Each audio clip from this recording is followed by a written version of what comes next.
10वीं और 12वीं की परीक्षा परिणाम घोषित करने के लिए रामनगर पहुंचे प्रदेश के शिक्षा मंत्री अरविंद पांडे ने कहा कि हम 2 तारीख से कोविड-19 की गाइडलाइन के अनुसार विद्यालय खोलने जा रहे हैं। शिक्षा मंत्री ने कहा कि कोविड-19 की समस्या हमारे बीच में बनी हुई है, हम इसको मना नहीं कर सकते, लेकिन बच्चे भी घरों पर काफी दिन से बैठे हुए हैं।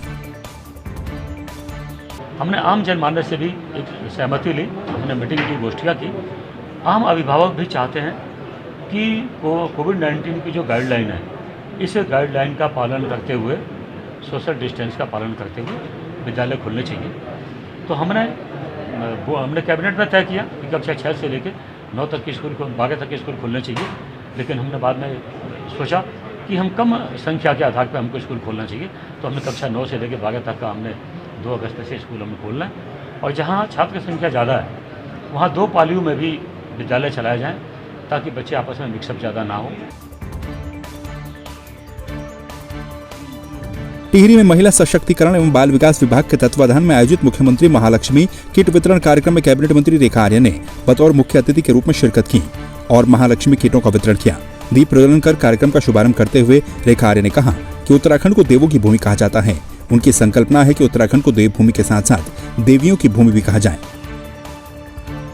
मुख्यमंत्री जी का धन्यवाद करूंगी कि इस योजना को मूर्त रूप देने में उनका बहुत सहयोग प्राप्त हुआ, जिसके कारण से आज हम महालक्ष्मी किट को जो है आपके मध्य लेकर भी आए हैं, आज आपको समर्पित भी कर रहे हैं। निश्चित रूप से आपके लिए बहुत उपयोगी सिद्ध होगा। महालक्ष्मी किट के लिए जो कोई भी आवेदन करता हो, उसको आंगनबाड़ी केंद्र से जोड़ना, ऐसा आप कार्य जरूर करें, क्योंकि यह भी अपने आप में एक पुण्य का कार्य है। ठीक इसी प्रकार से हम बहुत जल्द ही 2 या 3 तारीख के आसपास में हमारी कोशिश है कि हम वात्सल्य योजना का भी प्रारंभ करें। टिहरी जिले के नगरपालिका क्षेत्र चंबा के कार्मेल स्कूल में 10वीं की परीक्षा में टॉप करने वाले छात्र छात्राओं को आज विद्यालय में पुरस्कृत किया गया। आपको बता दें कि इस वर्ष 10वीं की परीक्षा में रोशनी बिजलवान, अनुष्का नेगी और भविष्य बडोनी ने 2020-21 की परीक्षा में आईसीएसई बोर्ड में टॉप किया है। कोरोना काल में जब लॉकडाउन लगा था तो मैं 5 से 6 घंटे पढ़ लेती थी। आफ्टरनून तक हमारी स्कूल की क्लासेस चलती थी। मेरी सफलता का श्रेय मैं सबसे पहले अपने स्कूल के प्रिंसिपल को देना चाहूँगी, सारे टीचर्स को देना चाहूँगी जिन्होंने हर समय मुझे सपोर्ट किया। जब से मैं स्कूल में आई हूँ तब से मुझे गाइड किया, नर्चर किया। और इसके बाद मैं अपनी सफलता का श्रेय अपने पेरेंट्स को देना चाहूँगी और अपने ग्रैंड पेरेंट्स को देना चाहूँगी। उन्होंने भी मुझे बहुत हेल्प प्रोवाइड करी। प्रिंसिपल एवं मैनेजर और बरसार को धन्यवाद करना चाहता हूँ, और हमारे टीचर जिन्होंने हमारी इस लॉकडाउन में बहुत मदद की है, एवं अपने परिवार सदस्यों को जिन्होंने मुझे इतना सपोर्ट किया है, जिनकी वजह से आज मैं थर्ड आ पाया हूँ। मैं ट्राई कर रही हूँ अभी तो फ़िलहाल तो इसी स्कूल से अपने 11th-12th की पढ़ाई कर रही हूँ, PCM लेके, और आगे सिविल सर्विसेज में ट्राई करूँगी अगर हो पाता है तो। और मैं अपनी सफलता का श्रेय सबसे पहले तो स्कूल मैनेजमेंट को देना चाहूँगी, जिन्होंने लॉकडाउन लगते ही सबसे पहले 1 हफ्ते में ही हमारी ऑनलाइन क्लासेस स्टार्ट कर दी थी, जिसकी वजह से हमें बहुत हेल्पफुल हुआ और काफ़ी सारी क्लासेस एक दिन में हम देखते थे। और फिर टीचर्स को जिन्होंने बहुत अच्छे से हमें पढ़ाया, ऑनलाइन क्लासेस में भी और ऑफलाइन में भी।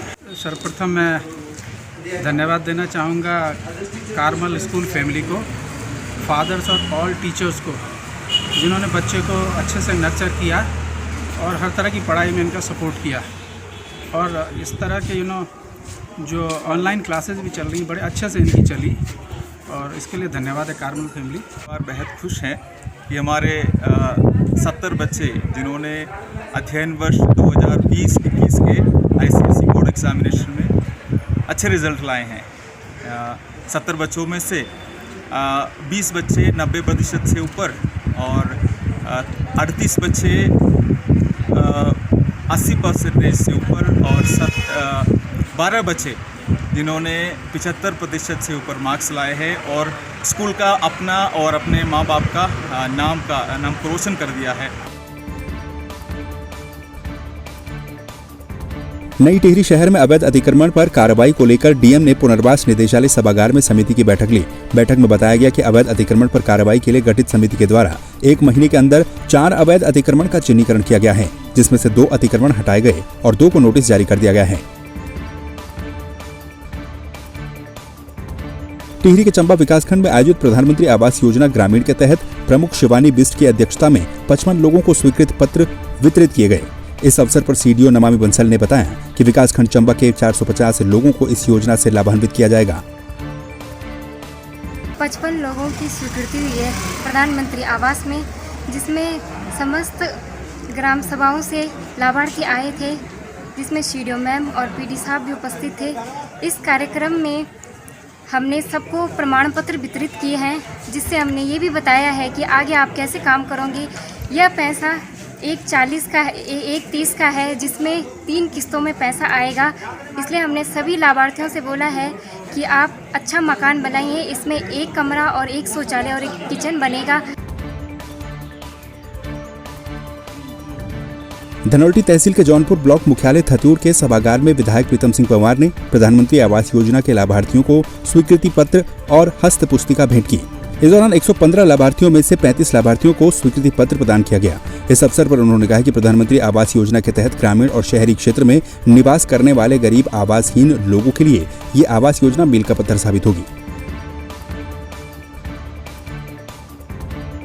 जोशीमठ में 2015 में बने राजीव गांधी अभिनव आवासीय विद्यालय में काफी छात्र छात्राएं अध्ययनरत हैं, लेकिन इस विद्यालय में भारी अनियमितताओं के चलते ग्रामीणों में रोष है, जिसको लेकर ग्रामीणों ने उपजिलाधिकारी को ज्ञापन सौंपा। ग्रामीणों ने विद्यालय को अन्य विद्यालयों में विलय न करवाने की मांग की है। ग्रामीणों का कहना है कि अगर इस विद्यालय को अन्य विद्यालय में विलय किया गया तो ग्रामीण इसका विरोध करेंगे। 2015 में स्कूल खुली थी। ये पूर्णतः आवासीय विद्यालय है और अभी तक तो विद्यालय में आवासीय कोई व्यवस्था उपलब्ध सरकार द्वारा नहीं कराई गई। बार बार ज्ञापन देने के बाद, सरकार से गुहार लगाने के बाद भी सरकार द्वारा इस पर कोई उचित कार्रवाई नहीं की गई।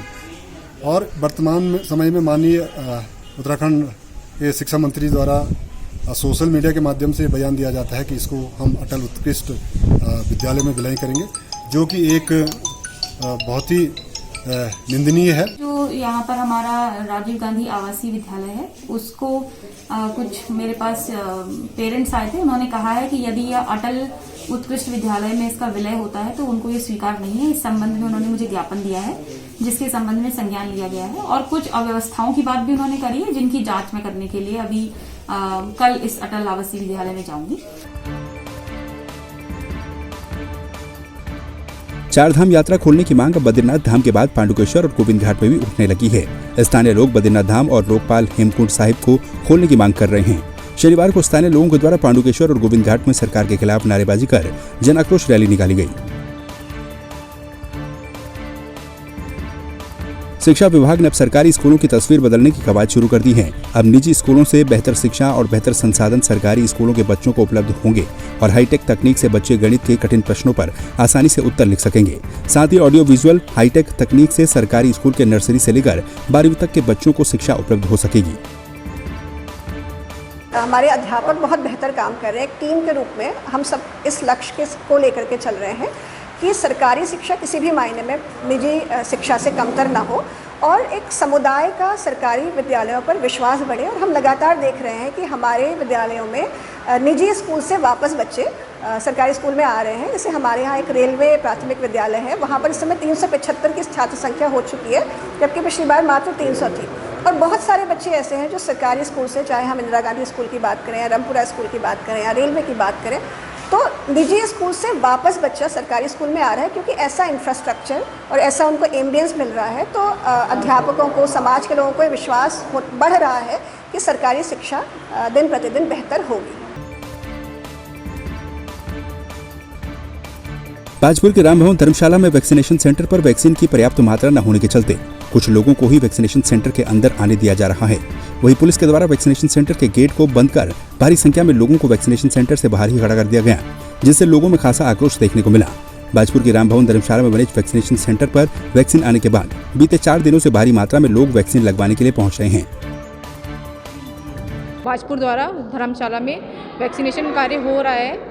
आज हमारे पास 230 वैक्सीन हैं, लेकिन जनसंख्या इतनी ज़्यादा आई हुई है, बहुत ज़्यादा भीड़ है, तो इस वजह से थोड़ी अव्यवस्था थी।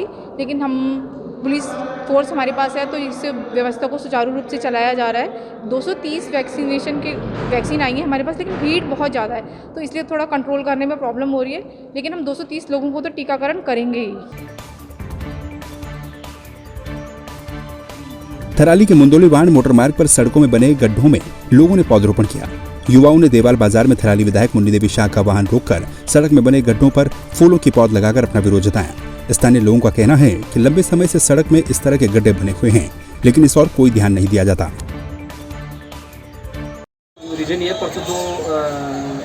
विद्यालय खुलने वाले हैं। और पूर्व विद्यालय में रह चुके हमने छात्र जो देखा हुआ है, सड़क में इतना पानी भरा है कि पता ही नहीं चला सड़क है या तालाब है। फिर हमने कई बार PWD थाने को प्रार्थना पत्र के माध्यम से अवगत कराया। सरकार को कई बार चेतावनी दे दी है, सरकार अभी तक सोई हुई है, चाहे वर्तमान की हो चाहे पूर्व की सरकारें हो। सरकारें जो है वर्तमान में सड़कों की, और देवाल जो एक अंतिम विकासखंड जनपद चमोली का ध्वस्त क्षेत्र है, आज वहाँ की दयनीय, चाहे सड़क हो, स्वास्थ्य हो, शिक्षा हो, सब दयनीय है। आज मुख्य बाजार देवाल में इतने गड्ढे बने हुए हैं कि हमको तो लग रही है यहाँ सड़क नहीं, गड्ढे हैं, सड़क का तो अता पता दिख नहीं रहा। तो हमने कहा स्थानीय विधायक से हमारी एक मांग थी कि कम से कम जो हमारा मुख्य मार्ग है, दूर दराज की अन्य सड़कें जो ब्रांच रूटें हैं उनका तो और ही बुरा हाल है। कम से कम मुख्य मार्ग जो हमारा ये थराली देवाल मुंदोली है, कम से कम ये तो ठीक ठाक रखें। मैं बताना चाहूँगा, थराली देवाल मुंदोली बाण मोटर मार्ग की माननीय मुख्यमंत्री जी ने 9 जून को घोषणा की है डामरीकरण करने की। और इस मार्ग पर इनसे पूर्व मुख्यमंत्री द्वारा जो सैंक्शन किलोमीटर 1 से 5 का कार्य स्वीकृत किया गया था, इससे आगे वर्तमान में कोई कार्य स्वीकृत नहीं है। किंतु माननीय मुख्यमंत्री जी द्वारा जो घोषणा की गई है 9 जून को, उसके अंतर्गत हमने इसकी सर्वेक्षण कार्य पूरा करा दिया है। इसका एस्टीमेट लगभग बन चुका है, जिसको हम स्वीकृति हेतु जल्दी ही उच्चाधिकारियों को भेज दिया जाएगा।